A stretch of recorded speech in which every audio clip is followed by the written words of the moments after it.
Yes.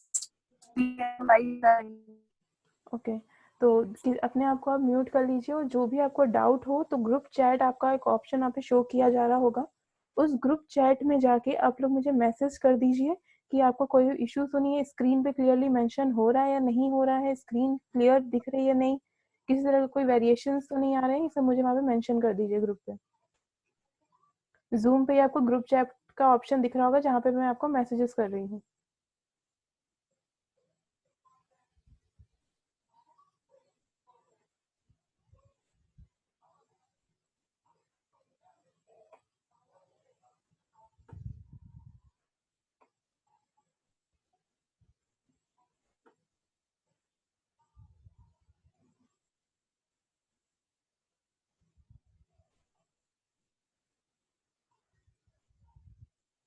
Okay, तो शुरू करते हैं।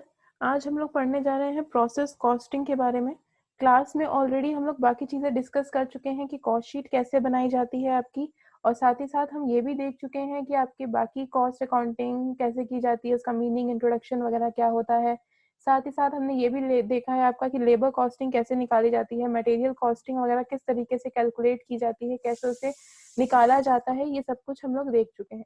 अब स्टार्ट कर रहे हैं सबसे इम्पोर्टेंट चैप्टर जो कि है आपका प्रोसेस कॉस्टिंग। इसके लिए आप लोग को समझना चाहिए सबसे पहले कि ये प्रोसेस का मतलब क्या होता है। प्रोसेस कॉस्टिंग के अंदर हम ये देखते हैं कि कोई भी प्रोडक्ट अगर हमारी कंपनी के द्वारा कुछ बनाया जा रहा है तो उसको हम किस तरीके से अपने कस्टमर्स तक पहुंचाने की कोशिश करते हैं। फॉर एग्जाम्पल, एक बहुत बड़ी कंपनी है, कंपनी का नाम ले लेते हैं, अमूल कंपनी लेते हैं जो कि मिल्क प्रोड्यूस करती है। उसमें क्या होता है, कई तरह के प्रोसेस से उसको गुजरना पड़ता है ताकि वो प्रोडक्ट मार्केट पे टाइमली पहुंच सके। उस प्रोडक्ट तक पहुंचने के लिए हम एग्जांपल ले रहे हैं, सबसे पहले वो मिल्क निकालती होगी, उसके बाद उसको पैकिंग का काम करती होगी, पैकिंग के काम करने के बाद उसका डिस्ट्रीब्यूशन का काम करती होगी। ये सारी चीजें क्या हो रही हैं, एक ही डिपार्टमेंट के द्वारा की जाती हैं। जब सेम काम एक ही डिपार्टमेंट करता है तो आपका वो जॉब कॉस्टिंग के नाम से जाना जाता है। और वहीं किसी एक पर्टिकुलर काम को हम अलग अलग पोर्शन में जब डिवाइड कर देते हैं, हर काम को अलग अलग डिपार्टमेंट्स में जब बांट देते हैं, तब वो आपका प्रोसेस कॉस्टिंग कहलाता है। एक और एग्जांपल ले सकते हैं इसमें आप लोग, जैसे कि मान लीजिए हमें कपड़े सिलने को देने हैं। एक एग्जांपल है टेलर का जो कि हमारे घर के बगल में शॉप में होगा, और एक एग्जांपल है किसी मैन्युफैक्चरिंग यूनिट का जो इस कपड़े सिलने का काम को करती है। जो टेलर है आपका, जो घर के बगल में ही रहता है, आपको जब अपना कपड़ा उसको दिया तो क्या होगा, वही उसको कटिंग करेगा, वही उसे स्टिच करेगा, प्लस वही उसे प्रॉपर मेंटेन करके आपको देगा। तो सारा काम किसने किया, एक टेलर ने सारा काम किया। वो आपका जॉब कॉस्टिंग कहलाता है। लेकिन वही बात करें अगर आपकी मैन्युफैक्चरिंग यूनिट की, जो पूरे कपड़ों में ही काम करती है, उसका काम ही है कपड़े को मैन्युफैक्चर करना, उसे प्रोड्यूस करना, तो उस टाइम पे क्या किया जाता है, आपका एक यूनिट कपड़े को जो रॉ मटेरियल है उसे कपड़ा बनाने के लिए यूज करती है, दूसरा डिपार्टमेंट उस रॉ मटेरियल को कटिंग के लिए यूज करता है, तीसरा डिपार्टमेंट उसकी स्टिचिंग का काम करता है, और नेक्स्ट डिपार्टमेंट उसकी जो है पैकेजिंग का काम करता है। तब जाके एक जो सूट है या एक जो ड्रेस है वो रेडी हो पाती है। इसे हम प्रोसेस कॉस्टिंग कहते हैं। मतलब कि कोई काम जब अलग अलग ब्रांचेस में बांट दिया जाता है, अलग अलग डिपार्टमेंट्स में जब उसको बांट दिया जाता है, वो आपका प्रोसेस कॉस्टिंग कहलाता है। इसी के इंट्रोडक्शन में आपको स्क्रीन पे दिख रहा होगा, ये पॉइंट्स लिखे हुए हैं। सबसे पहला पॉइंट कहता है कि process costing is a social branch of costing used by the manufacturing industries. मतलब कि प्रोसेस कॉस्टिंग एक तरह का स्पेसिफिक ब्रांच कहलाती है, स्पेसिफिक ब्रांच अकाउंटिंग कहलाती है, जिसके अंदर आप मैन्युफैक्चरिंग यूनिट के द्वारा काम को करते हैं। उसी के बाद आपका जो सेकंड पॉइंट है वो ये कहता है, हुआ involve in converting the raw material into the finished goods या फिनिश्ड प्रोडक्ट। प्रोसेस कॉस्टिंग एक तरह का काम है जिसमें कि हम कन्वर्जन करते हैं, कन्वर्ट करने का काम करते हैं, जिससे कि रॉ मटेरियल को फिनिश्ड गुड्स में कन्वर्ट किया जाए। जैसे कि अगर हम मैन्युफैक्चरिंग वाला जो एग्जांपल ले रहे थे, कपड़े को हमने किसमें, सूट में या किसी ड्रेस में कन्वर्ट किया, रॉ मटेरियल से जब वो फिनिश्ड गुड में कन्वर्ट हुआ तो उसे हम प्रोसेस कॉस्टिंग कहते हैं। उस पूरे प्रोसेस में हमारा कितना पैसा लगा, हमारा कितना नुकसान हुआ या कितनी कॉस्टिंग उस पूरे प्रोसेस में आई, इसको निकाला जाता है। थर्ड पॉइंट कहता है, such work of conversation is done step by step each step is termed as process. ये जितना भी काम हो रहा था, ये कन्वर्जन का जितना भी काम हो रहा था, ये स्टेप बाय स्टेप किया जाता है, एक सीक्वेंस में किया जाता है, इसीलिए हर एक स्टेप को हम प्रोसेस के नाम से जानते हैं। उसी के बाद है process costing is the method of allocating manufacturing cost to product to determine an average cost per unit. Process costing जो है निकालने का प्रोसेस है कि जो हमने मैन्युफैक्चरिंग का काम किया है, जो भी हमने प्रोडक्शन का काम किया है, उसमें कितनी कॉस्टिंग आई है, उसकी एवरेज कॉस्ट कितनी है, पर यूनिट की कॉस्ट उस मैन्युफैक्चरिंग में कितनी आ रही है, पर्टिकुलर डिपार्टमेंट में उसकी कॉस्ट कितनी आ रही है, इन सबको निकालने के लिए हेल्पफुल होती है। तो ओवरऑल अगर समझा जाए तो प्रोसेस कॉस्टिंग का मीनिंग क्या होता है, तो प्रोसेस कॉस्टिंग का जो कॉन्सेप्ट है उसका सिर्फ ये मतलब है कि जब पूरे काम को छोटे छोटे पार्ट्स में बांट के अलग अलग डिपार्टमेंट्स में दे दिया जाता है तो वो आपका प्रोसेस कॉस्टिंग कहलाता है। मतलब एक काम को करने के लिए जब अलग अलग ब्रांचेस हमने बांट दी ताकि रॉ मटेरियल को फिनिश्ड गुड्स में कन्वर्ट किया जाए स्टेप बाय स्टेप, तो हर एक स्टेप क्या कहलाता है, आपका प्रोसेस कहलाता है। इसी के बाद प्रोसेस कॉस्टिंग अगर तरीका देखा जाए कि कैसे की जाती है, तो सबसे पहला है कि सेगमेंट टू सेगमेंट होती है, मतलब कि एक स्टेप बाय स्टेप पूरे कामों को किया जाता है। सबसे पहले लिया जाता है आपका आउटपुट ऑफ प्रोसेस वन, मतलब कि प्रोसेस वन में जो भी आपका आउटपुट आया है, जो भी काम देखा जा रहा है, उसको सबसे पहले देखेंगे। फॉर एग्जाम्पल प्रोसेस वन हमारा था जो मैन्युफैक्चरिंग यूनिट के अकॉर्डिंग, वो हमारा चल रहा था कि हमने रॉ मटेरियल को कलेक्ट किया। जो हमारी जो टेलर और मैन्युफैक्चरिंग यूनिट का मैंने जो एग्जांपल लिया था, उसके अकॉर्डिंग सबसे पहला काम था कि हमने क्या किया है, अपनी चीजों को कलेक्ट किया है। चीजों को कलेक्ट करने के लिए हमने क्या किया, किसी और मैन्युफैक्चरिंग यूनिट से या किसी और डिपार्टमेंट से रॉ मटेरियल कलेक्ट किया, वो आपका प्रोसेस वन चल रहा था। प्रोसेस वन में हमने जितना भी काम किया वो सारा आपका आउटपुट कहलाता है, वो आपकी आउटपुट के अंदर आता है।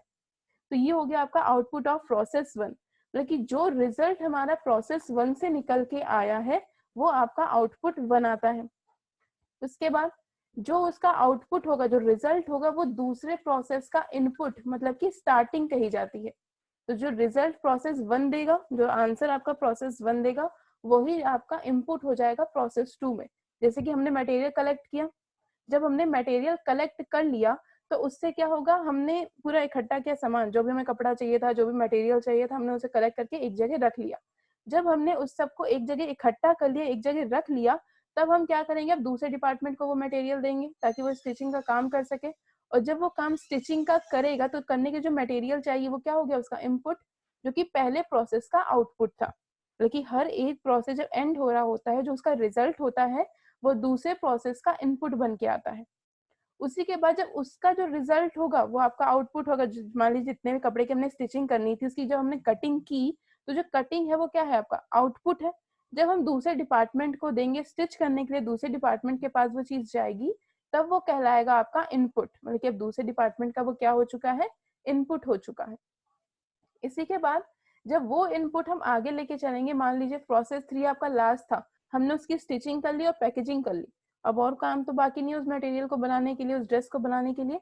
तो वो जो लास्ट है, अब वो किसी और डिपार्टमेंट में नहीं ट्रांसफर होने वाला जो सामान है, उसे हम क्या कहते हैं, फिनिश्ड गुड्स कहते हैं।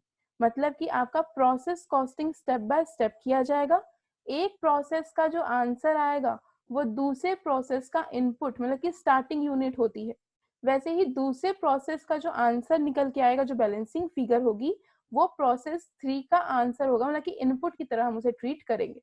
उसी के बाद देखिए, जो इनपुट हम कलेक्ट कर रहे थे प्रोसेस टू में, मतलब कि जो भी मटेरियल हमने कलेक्ट किया था, जो कपड़ा हमने कलेक्ट किया था, उस पर अब हमें मटेरियल लगाना पड़ेगा, और ज्यादा धागे या और ज्यादा मटेरियल और मशीनरी वगैरह इम्प्लेंट करनी पड़ेगी, लेबर्स लगाने पड़ेंगे और खर्चा करना पड़ेगा, ताकि उसमें और ज्यादा चेंजेस हम कर सके।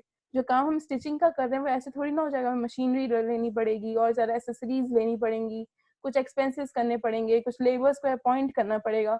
उसी के बाद आपका ये पूरा प्रोसेसिंग का काम हो पाता है।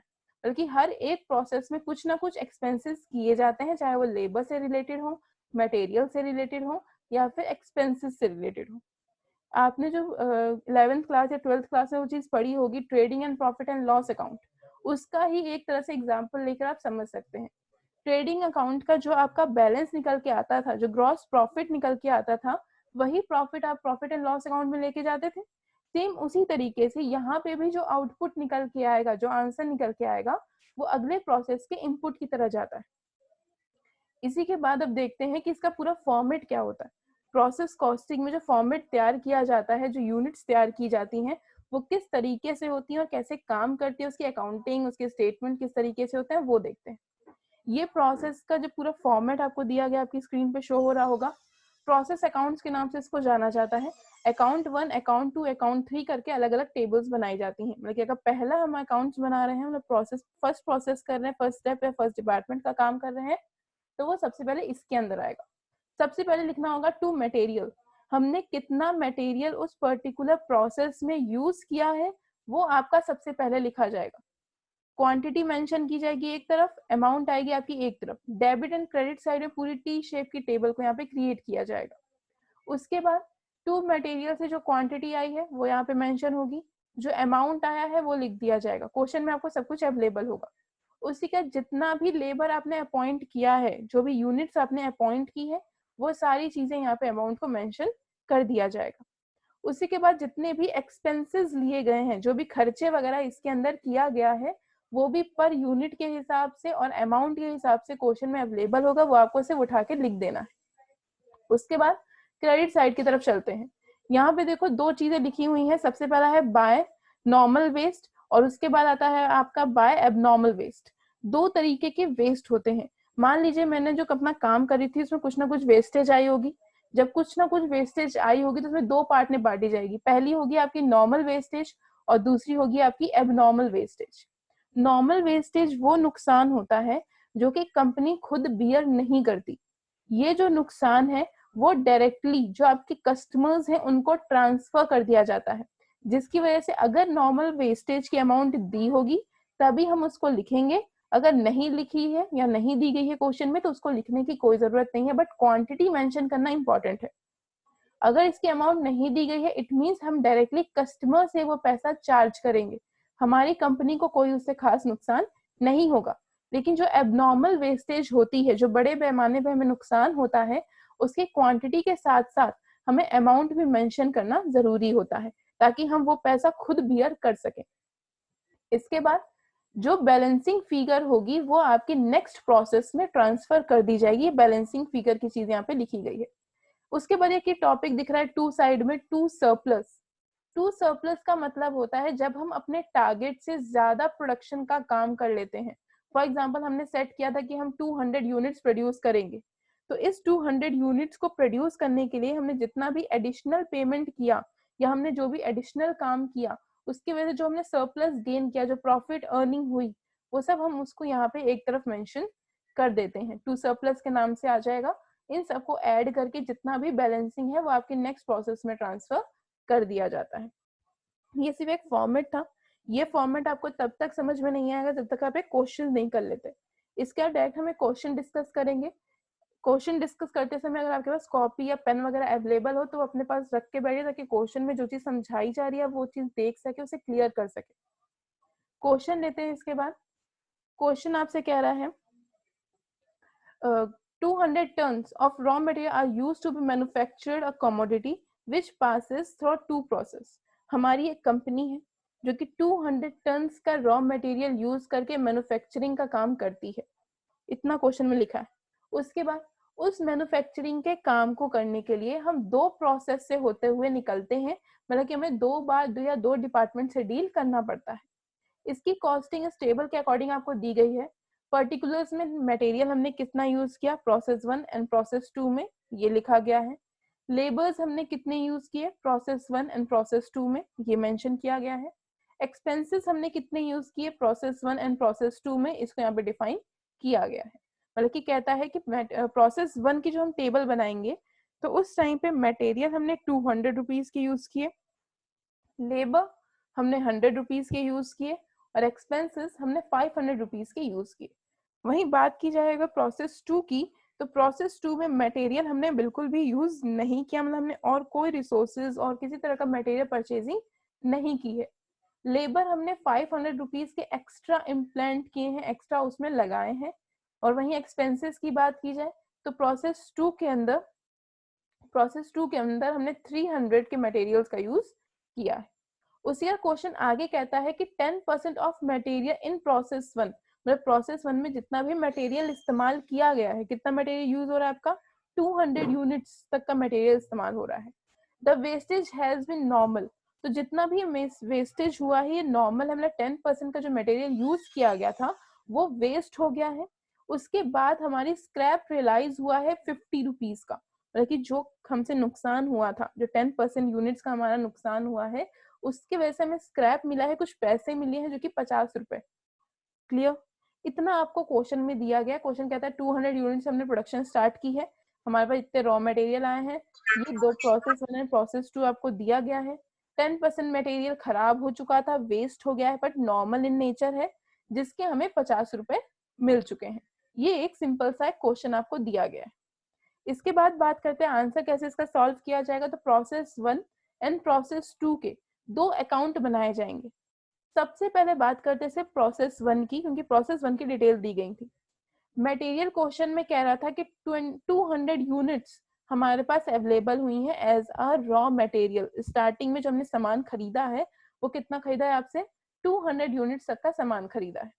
अमाउंट कितनी क्वेश्चन में दी गई थी, 2000 की अमाउंट क्वेश्चन में अवेलेबल है कि मटेरियल हमने 2000 का खरीदा था। लेबर की अमाउंट 1000 दी गई है, एक्सपेंसेस की अमाउंट 500 दी गई है। क्वेश्चन में कोई भी सरप्लस नहीं दिया गया था, जब सरप्लस नहीं है तो टू साइड कोई भी सरप्लस की अमाउंट नहीं आएगी। अब बात करते हैं क्रेडिट साइड में। क्रेडिट साइड में साफ साफ कह रहा था कि हमारा 10% ऑफ रॉ मटेरियल वेस्ट हुआ है। रॉ मटेरियल है कितना, 200, 200 का 10% कितना हो गया, 20, ये आपकी क्वांटिटी दे दी। उसके बाद कह रहा था इससे मिलने वाली जो स्क्रैप वैल्यू है, मतलब कि जो हमारा नुकसान हुआ था उसकी जो हमने भरपाई की, तो भरपाई कितने की आपने, 50 रुपीज की, वो आपकी स्क्रैप में दी गई थी। अब देखने कितने पर यूनिट का, अगर मैं निकालूं कि पर यूनिट हमारा कितना हुआ, 20 यूनिट पे मुझे 50 रुपए मिल रहे हैं, तो 1 यूनिट में मुझे कितना स्क्रैप वैल्यू मिली होगी, वो है आपकी 2.5। ये निकालना जरूरी है, क्योंकि कई बार क्या होता है, एबनॉर्मल लॉस का अगर मैं क्वेश्चन की बात करूं, एबनॉर्मल वेस्टेज की बात करूं, वहां पे अमाउंट मेंशन नहीं होती है, तब आपको नॉर्मल वेस्टेज के अमाउंट से ही क्वेश्चन में निकालना पड़ता है। तो ये मान के चलिए कहीं भी वेस्टेज होगी तो आपको निकालना पड़ेगा कि किस तरह से आप इसको डील करेंगे। इतनी ये चीज हो गई। उसके बाद अब देखो यहाँ का टोटल, मतलब कि आपका डेबिट साइड का टोटल आ रहा है 200 यूनिट्स और अमाउंट का टोटल आ रहा है आपका 3500। क्लियर? अब हमें देखना है कि यहाँ पे डिफरेंस कितने का आ रहा है। तो क्वांटिटी में डिफरेंस आया 180 रुपीज का, 180 यूनिट्स का, और अमाउंट में डिफरेंस आ रहा है आपका 3450 रुपीज का। ये जो पूरा पैसा है, ये जो बैलेंसिंग फिगर है, ये उठ के चली जाएगी आपके प्रोसेस 2 में। और याद करो प्रोसेस 2 में आपके मटेरियल परचेजिंग नहीं दी गई थी, मतलब कि कहीं भी मेंशन नहीं था कि हमने कितने का मटेरियल लिया है या कितने का मटेरियल परचेज एक्स्ट्रा किया है। तब क्या होगा, ये जो पूरा पैसा था, ये जो आपने यहाँ पे दे रखा है 180 रुपए वाला, और साथ ही साथ यहाँ पे गिवन है आपसे 3450 की जो पूरी अमाउंट है, ये चली जाएगी आपके प्रोसेस 2 में। इस तरीके से प्रोसेस 2 में यहाँ पे सारी अमाउंट को मेंशन कर दिया जाएगा। जब ये अमाउंट यहाँ पे प्रोसेस 1 में दिखा दी गई है, उसका लेबर कहता है कि हमने 500 के लेबर इम्प्लांट किया और एक्सपेंसेस हमने 300 के किए, तो इन सब का टोटल हो जाता है आपका 4250। उसी के बाद क्वेश्चन में कहीं भी नहीं लिखा गया था कि हमारी कोई वेस्टेज है या हमने कुछ वेस्ट किया है या कोई किसी तरह का हमारा लॉस हुआ है, वो कुछ भी यहाँ पे मेंशन नहीं था। जब यहाँ पे कुछ भी नहीं दिया हुआ तो क्या करेंगे, डायरेक्ट इन सबका टोटल, और वो चला जाएगा आपका फाइनल गुड्स में। क्वेश्चन सिंपल है, बस आपको ये देखना है कि किस तरीके से उसका इस्तेमाल किया जाएगा। क्वेश्चन की लैंग्वेज को समझने की कोशिश करनी है, और प्रोसेस कॉस्टिंग में सिर्फ एक बात का आपको ध्यान रखना होगा कि जो जो क्वेश्चन में बोला गया है बस उसको वैसे का वैसा ही टेबल्स में प्रेजेंट करना है। उसके बाद हर प्रोसेस की, अभी तो ये सिर्फ 2 प्रोसेस की बात हुई है, कई क्वेश्चन में आपको 3 से 4 प्रोसेस भी दिए जा सकते हैं। उन सभी प्रोसेस की टेबलिंग कैसे की जाती है, अमाउंट को किस तरीके से ट्रांसफर किया जाता है, ये चीज देखनी है। उसके बाद अगर ध्यान दिया जाए तो प्रोसेस 2 में देखो यहाँ पे मैंने डायरेक्ट लिख दिया है बाय फाइनल गुड्स। यहाँ पे फाइनल गुड इसलिए आया क्योंकि क्वेश्चन में डायरेक्टली मेंशन था कि मैन्युफैक्चरिंग का काम हम सिर्फ 2 प्रोसेस में करते हैं।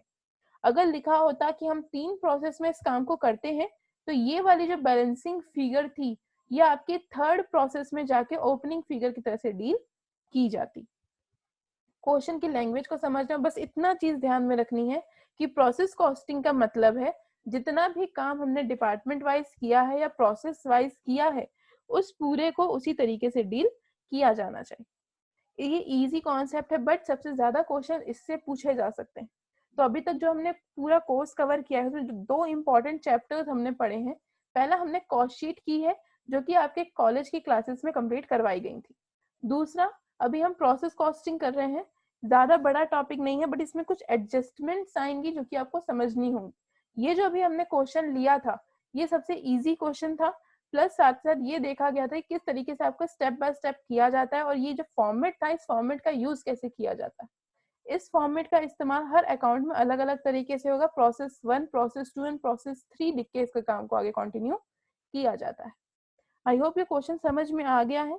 अगर नहीं समझ में आया तो अभी भी चैट करके बता दो, उसमें मतलब मैसेज डाल दो जूम पे कि ये क्लियर नहीं है, तो वो कॉन्सेप्ट क्लियर कर दिया जाएगा। अदरवाइज टेलीग्राम पे भी और क्वेश्चन अपलोड होने वाले हैं, सब क्वेश्चंस की आपको प्रैक्टिस करनी होगी।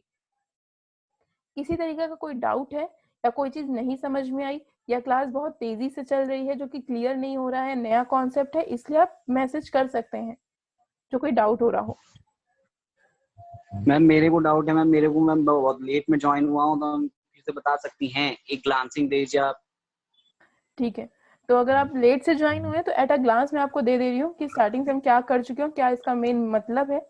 प्रोसेस कॉस्टिंग मेनली की जाती है कि अलग अलग रॉ मटेरियल को किस तरीके से फिनिश्ड गुड्स में कन्वर्ट किया जाता है, कैसे उनको रॉ मटेरियल जो एक कच्चा माल हम खरीद के ला रहे हैं उसे वेल प्रोड्यूस्ड गुड्स में कैसे कन्वर्ट किया जाता है, उसकी स्टेप टू स्टेप मार्किंग या कन्वर्जन का काम प्रोसेस कॉस्टिंग कहलाता है। इसी के बाद यूनिट 1 का जो रिजल्ट होगा वो यूनिट 2 मतलब कि प्रोसेस 2 का इनपुट, और प्रोसेस 2 का जो आंसर होगा प्रोसेस 3 का इनपुट की तरह से डील किया जाता है। सिर्फ इतना ही लॉजिक है जो कि बार बार रिपीट हो रहा है। उसके बाद प्रोसेस 2 की जो अमाउंट है उसमें चेंजेस इस वजह से होते हैं क्योंकि उसमें मटेरियल, लेबर और एक्सपेंसेस, हर प्रोसेस में अलग अलग लेबर यूज किए जाते हैं और हर प्रोसेस में अलग अलग यूनिट का यूज किया जाता है, जिसकी वजह से उसकी अमाउंट या टोटल आउटपुट में चेंजेस हो जाते हैं।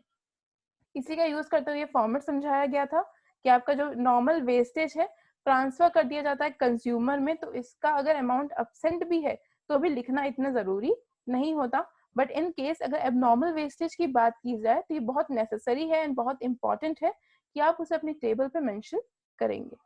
इसी का हमने क्वेश्चन डिस्कस किया था एंड देन आंसर। अब कोई डाउट किसी तरीके का?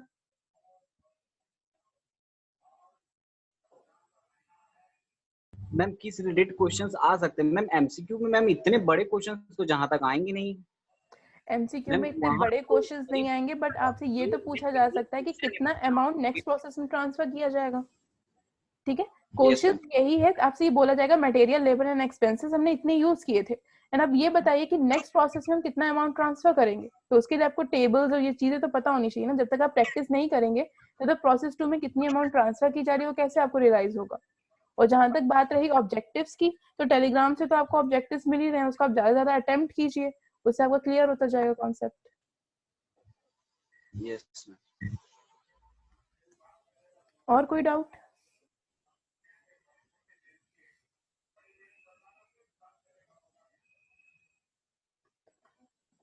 ठीक है सर, इस क्लास में हमने इतना कोई डाउट? No ma'am.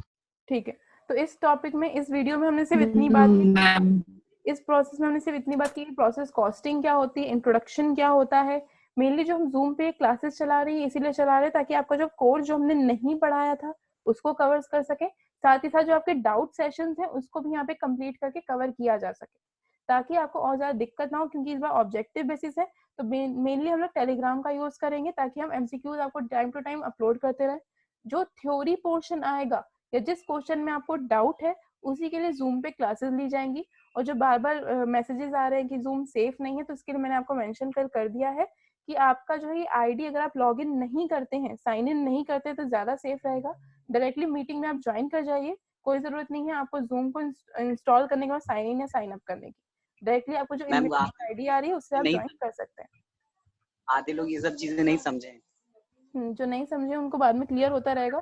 फिलहाल ये टॉपिक यहीं पे खत्म होता है और आगे क्वेश्चंस आपको टेलीग्राम पे अपलोड कर दिए जाएंगे, उन क्वेश्चंस की प्रैक्टिस करिएगा।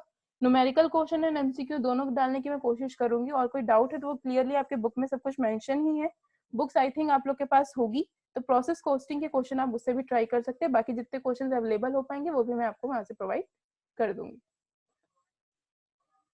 आई थिंक इतना क्लियर हो चुका होगा, कोई डाउट नहीं होगा अब इसमें। No ma'am. ठीक है, तो बाकी जो बात रही आपके टेलीग्राम पे सब चीजें अपलोड हो जाएंगी। नेक्स्ट क्लास आपकी जो भी सब्जेक्ट आपको मेंशन किया होगा कल मैसेजेस में, उस टाइम पे आपकी नेक्स्ट क्लास स्टार्ट कर दी जाएगी। ओके, 5 बजे? जो भी टाइम आपके ग्रुप पे मेंशन किया गया है उसी टाइम पे क्लास की जाएगी अब नेक्स्ट। मैम कितना ऑड टाइमिंग, मैम टाइमिंग कुछ ज्यादा ही ऑड नहीं है? टाइमिंग हर चीज को देख के ही रखिए। कोई इश्यूज है तो आप ग्रुप पे मैसेज कीजिए, ग्रुप के हिसाब से इसको सॉल्व कर दिया जाएगा जिसका भी जो सब्जेक्ट होगा।